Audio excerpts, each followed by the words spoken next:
Allahi calaykum waraxmatullaahi tacaala wabarakaatu. walaalaha Soomaaliyeed waan idin salaamay meel walba aad joogtaan. Waxaan ku guda jirnay buuggii loogu magac daray 4000 Essential English Words aan ku guda jirnay. Waa Ustaad Cabdullaahi Ibraahim Maxamed ee jooga magaalada Beledweyne gobolka Hiiraan. Maanta waxaan ka bilaabeynaa Allah subxaanahu wa tacaala haddoo idma cudubkeeni 29aad ee buugga koowaad ee page 176. ereyga ugu horeeya maanta nalisiya wuxuu advertise waa xayeysiin waxaa leeyahay markaasi qeexitaanka to advertise xayeysiintu is to tell waa inaad u sheegtaa people dadka about something waa inaad shay aad u sheegtaa dadka on a tv aad ugu sheegtaa radio aad ugu sheegtaa etc wixii lamid aad ugu sheegtaa. tusaalaha waxaa leeyahay markaasi they used waxay isticmaaleen rabbit bakayla ayay isticmaaleen to help them si uga caawiya ayuu markaa advertise xayeysiinta their product wax soo saarkooda. ereyga xiga waxaa waa assign u tilmaamid waa assign u tilmaamid to assign waxaa leeyahay something mise someone inaad u tilmaamto shay mise markaasi qof is to tell them u sheegtaa to do inay qabtaan arrinkaasi. I assigned waxaan u tilmaamay the work shaqala an important task shaqo muhiim ayaan u tilmaamay. ereyga xiga waxaa waa audience waa marsharaf audience marsharaf an audience marsharaf is a group of people waa koox markaasi dad ah who watch ee daawanaya something together wadajir ku daawana. tusaale waxaa la markaa there was a large audience waxaa jira markaasi marsharaf ballaaran at the game ciyaarta. breakfast quraacda is the first meal waa raashinka ugu hore of the day maalinta la cunaa. tusaale waxaa leeyahay waxaan cunaa breakfast quraacda waxaan cunaa at 8 every morning subaxii 8 ayaan cunaa ayuu leeyahay markaasi quraacdeeda. competition waa ereyga competition waa tartanka is a contest ayaa leeyahay markaasi waa loolan to see si loo arko who is the best qofka ugu wanaagsan at the something shaygaas ku wanaagsan. tusaale waxaa leeyahay markaasi he won wuxuu ku guuleystay the running orodka competition tartankii orodka ayuu ku guuleystay over the weekend isbuucii dhamaadkiisa ayuu ku guuleystay. cool waa markaasi qabow mise degan waa kaasa cool qabow ama degan waa. if the weather hadii cimilada school ay qabowban tahay cimilada it's a little bit cold waa yar qabowda ay leeyahay markaas. tusaale waxaa leeyahay the weather cimilada school way qabowbanta in the fall cimilada waa ay qabowbanta ay leeyahay markaasi. gain waa helis markaasi if you gain hadaad hesha something shay you get more of it shaygaas in badan ayaad ka heshay. tusaale waxaa leeyahay I gained waxaan helay some weight culeys over the summer xagaaga culeys ayaa ifula ayuu leeyahay markaasi. importance waa muhiim waxaa leeyahay markaasi importance means waxaa leeyahay the quality tayada or condition mis xaalada of being needed loo baahna or ama valued qiimo laha. VIPs oo laga soo gaabay markaasi very important person are people waa dad of great importance muhiimad weyn markaasi. ereyga xiga waa knowledge aqoon knowledge waa cilmi aqoon knowledge waxaa leeyahay information waa warbixin taasoo you have about something aad shay ku yeelataa. markaasi tusaale waxaa leeyahay markaasi a music teacher macalinka muusigada should have a good knowledge wuxuu yeelan karaa markaasi aqoon fiican of music ee muusigada ah. ereyga xiga waa major waa weyn waa. if something is major haduu shay uu weyn it's big shaygaas waa weyn leer or important mis waa muhiim. I have a major problem dhibaato markaas weyn ayaa haysatay my boss markaasi madaxdeyda ama markaasi maamulahayga wuxuu rabay me aniga to rate my project inaan furo markaasi shaqadeeda ayuu garaway mise mashruuceeda. waxaan gudbaynaa page-ka 177 ayuu gudbaynaa. ereyga noogu hore maxaa waa 20 erey ay ku guda jirnaa. ereyga noogu hore waxaa waa mean xasad ah aan markaasi jax lahayn. waxaa leeyahay mean describes waxaa lagu sheegay someone qof ku kaasoo unkind aan naxariis leh oo cruel mis axmaq ah. waxaa leeyahay markaasi my coworker shaqaalahaygu is a very mean person waa markaasi mid shaqaalahaas la shaqaystay wuxuu leeyahay markaasi is a very mean person waa kuwa markaas axmaq ah markaasi xasid ah. he gets angry very quickly aad ayuu isaga xanaaqaya markaasi. prefer waa doorbidis if you prefer hadii aad doorbidayso something shay you want it shaygaas waa doonaysaa more than in ka badan something else shay kale in ka badan ay shaygaas aad baahi u qabtaa. tusaale waxaa leeyahay I prefer waxaan doobiraya to take the bath inaan qubeysto that in markaasi I will lead me to bright future si markaasi aan u yeeshto markaas ayuu yiri markaa mustaqbal ifaya. President waa madaxweyne president waxa leeyahay is a leader waa hogaamiye of a country wadan. tusaale waxaa leeyahay the president of our country madaxweynaha wadankeena made an important announcement wuxuu sameeyay markaasi ku dhawaaqis muhiim ayuu sameeyay. Progress waa horumar progress waxa leeyahay act of getting closer waa inaad ku dhawaataa shay to doing sameyntiisa or am finishing markaas gabagabadii something shay. waxaa leeyahay tusaale maxalkii our company warshadeenu shirkadeenu made waxay sameeyay financial progress horumar markaas dhaqaale ay sameysay this year sanadkan. erayga xigay respect waa qadarin. respect waxa leeyahay a good opinion waa fikrad wanaagsan of someone qof because maxaa leeyahay they are good waa wanaagsan tahay. tusaale waxaa leeyahay I have great respect for firemen waxaan u hayaa markaasi qadarin weyn ayaan u hayaa dadka debdemiska ah. rich waa qani ama lacag leh. if you are rich hadaad qani tahay you have a lot of money lacag badan ayaad haystaa ayaa lagu qeexay eraygaasi.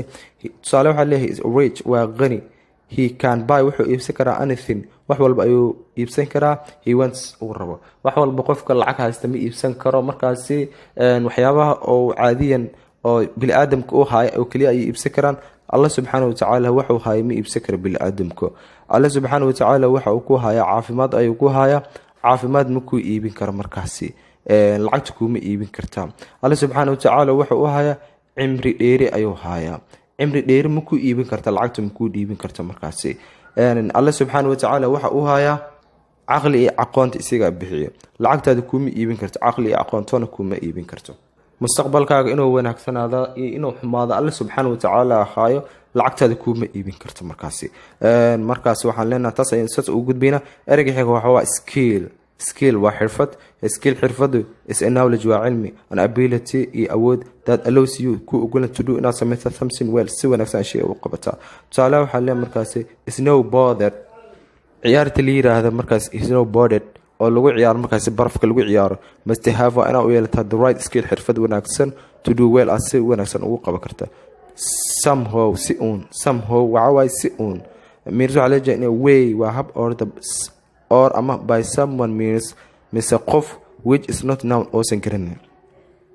he is somehow si uun had to found uu helay a way habka to reach oo ku gaari lahaa the life nolosha preserve nolosha inuu ilaaliyo. erayga kale waxa waa strange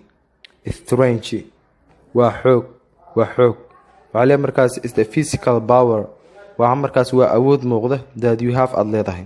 tusaale waxa leeyahay exercising jimicsiga will increase you wuxuu ku siyaadin doonaa your strength xoogaaga and give you wuxuu sii doonaa more power awood area. vote waa codayn. to vote ina codaysa official waa in si rasmi ah joos ugu doorta between two or more things laba wax inaad kala doorta ay waxa la yiraahdaa codayn. I voted waxaan u coday for Billy ayaan u coday to be inay noqoto our class president madaxweynaha markaasi fasalkiina inay noqoto Billy ayaan u coday. waxaan u gudbaynaa page-ka 178 iyo page-ka 179 su'aalaha ugu qoran ardayga rabo inuu soo xaliya. waxaan u sii gudbaynaa markaasi page-ka 180aad. sheekadan waxaa loogu magac daray how sidee the world dunida good light ay ku heshay markaasi iftiinka sidee ku heshay dunidan ayaa sheekada loogu magac daray. Allah subhanahu wa ta'ala wuxuu cilmi u leeyahay waa taasi laakiin qofka sheekadani qoray iyo cid kale oo aaminsanbo fikirkooda oo kaliya ay ka hadlayaan. waa yahay sheekadani waxa lagu bilaabay the president madaxweynaha of Darkland mugdiga madaxweynihiisa wuxuu ahaa a big doonfaar waxaa la yiri waa madaxweynaha mugdiga. a very bad big waa markaas doonfaar aad markaas u weyn misna u xun. wuxuu ahaa a big doonfaar of major importance muhiimad weyn leh.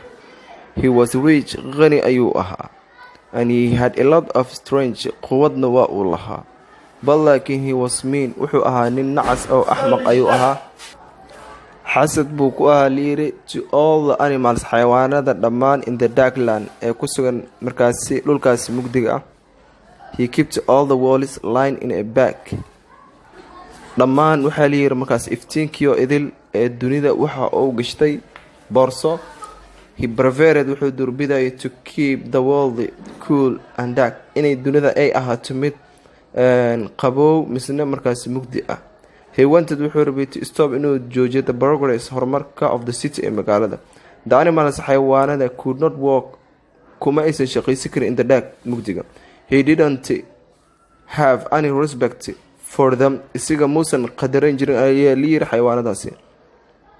Light iftiinkana is too good aad mid u wanaagsan ayuu ahaa for them iyagu. He said ayuu yiri only I should have light ani kaliya ayaa nal haysta. But laakiin the animals xayawaanada needed waxay u baahdeen light iftiin, so they decided waxay go'aansadeen to hold inay qabtaan competition tartan. They wanted waxay rabeen to found inay helaan the smartest animal xayawaanka u aqli badan in the darkland ee markaas dhulkaas mugdiga ah jooga. That animal xayawaankaas had to steal soo xad markaas light iftiin soo xada from soo xada the president madaxweynaha. They advertised waxay sameeyeen markaasi advertising ay sameeyeen xayisiin ay sameeyeen the competition tartanka ay u sameeyeen everywhere meel walba. xayisiin ay meel walba dhigeen ay leeyihiin markaas tartan ayaa la qabanaya. All the animals xayawaanadii idin came isku yimaadeen. The animals xayawaan all showed of their skills waxay soo bandhigeen markaas nin walba xirfadiisa. The audience marshafti wajad way daawadeen markaas bandhigi and voted waxay u codeeyaan for the animal xayawaanka with the most knowledge ay uga cilmi badan. The winner guuleysta was wuxuu noqday a tall bird shimbir dheer named lagu magacaabo raven lagu magacaabo. They assigned waxay u asteeyeen him the job shaqadii for the getting light inuu nalkii keena.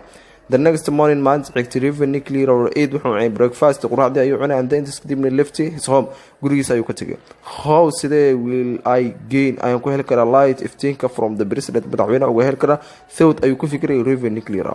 He needed wuxuu u baaday to trick inuu qiyaan the president madaxweynaha somehow si un. Then das kadibna raven clear had an idea fikrad ayaa ku soo dhacday. Raven clear could make wuxuu sameyn karaa his voice codkiisa sounding like anything. codkiisa wuxuu ahaa mid sameyn kara cod qof waliba ama shay walba uu ka dhigi karo ayuu ahaa. Raven clear walked up the president this door.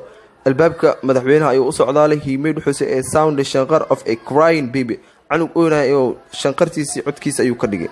He cried very loudly kor ayuu u qeyliyay u ooyay. Soon durbadiiba the president madaxweynaha u baneed wuxuu furay the door albaabkii. Be quiet is the president yelled. madaxweynaha ayaa sida ku qeyliyay. Right then intaas kadib Raven clear quickly made his move. Si dhaqso leh ayuu ku dhaqaaqay. He flew by a big and found the soft bag. wuxuu markaasi u duulay misna soo helay markaasi boorsadii oo doonfaarka ayuu soo helay jilcan. He took it outside banaanka ayuu soo qaaday. The sun qoraxdii was inside ayaaba ku jirta the bag boorsadii. Raven clear flew wuxuu u duulay hadana hay kor ayuu u duulay and both wuxuuna the sun qoraxdii in sky cirka ayuu suray. The president madaxweyne was very mad aad ayuu markaasi u waashtay. Raven clear tricked wuxuu qiyaan him president madaxweyne ayuu qiyaanay but like the other animal xayawaanadii kale were happy aad ayuu ugu farxay. At last ugu dambeyntii they had light waxay heleen iftiin ay heleen all because dhammaan iftiin ay heleen because maxay of Raven smart thinking fikirkii ay aqligii ee Raven ee wanaagsanaa ay ku heleen light ka ilaa. waxaan u gudbaynaa page-ka 181 su'aalo waay ardayga la rabo inuu soo xaliya. halkaas ay ku soo gabagabeynayna cutubkeeni markaasi 29aad buugeeni 4000 essential English words.